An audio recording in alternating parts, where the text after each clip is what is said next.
নমস্কাৰ। আমি সৰুতে শুনিছিলোঁ, দেখিছিলোঁ, পঢ়িছিলোঁ আৰু আজিও ব্যক্তিগতভাৱে সেই কথাখিনি অনুধাৱন কৰোঁ, অনুভৱ কৰোঁ যে প্ৰেম মানে হ'ল দুটা আত্মাৰ মিলন, দুটা মনৰ মিলন আৰু দুজন পুৰুষ মহিলাৰ মাজত থকা আন্তৰিকতা, বুজাবুজি, শ্ৰদ্ধা, সন্মান, মৰম, চেনেহ ইত্যাদি। আৰু প্ৰেমক স্বৰ্গীয় অনুভৱ বুলি কয়, ভগৱানৰ দান বুলি কয়। কাৰণ সঁচা প্ৰেমত যিজনে পৰে সেইজনে যিটো অনুভৱ কৰে, যিটো সুখ শান্তি অনুভৱ কৰে, সেইখিনি হেনো আন ক'তো পোৱা নাযায়। কিন্তু আজিকালি প্ৰেম মানে হৈছে মাথো এটা শৰীৰ।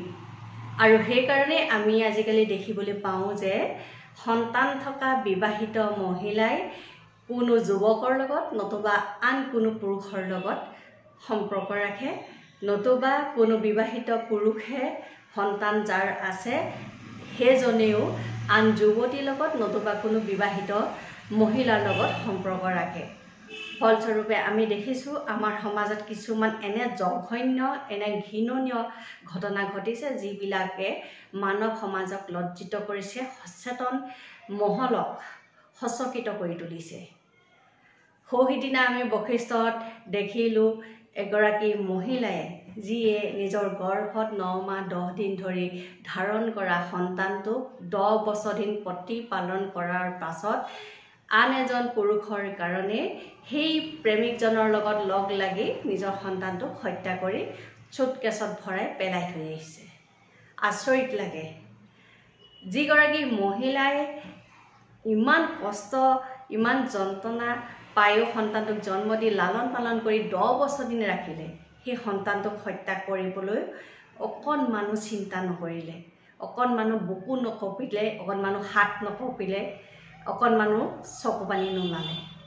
আচৰিত কথা নহয়নে? আৰু সেইদিনা আকৌ দেখিলোঁ এজন যুৱকক যি অভিনেতা হিচাপে পৰিচিত হৈছে, সেই যুৱকজনক আন এজন যুৱকে হত্যা কৰিছে কাৰণ এগৰাকী বিবাহিতা মহিলাৰ প্ৰেম। এই ঘটনাবোৰে আমাক ক'লৈ লৈ গৈছে? এনে ঘটনাটো আমাৰ গোটেই অসমৰ চুকে কোণে, আমাৰ গোটেই সমাজ ব্যৱস্থাটোতে বিয়পি পৰিছে।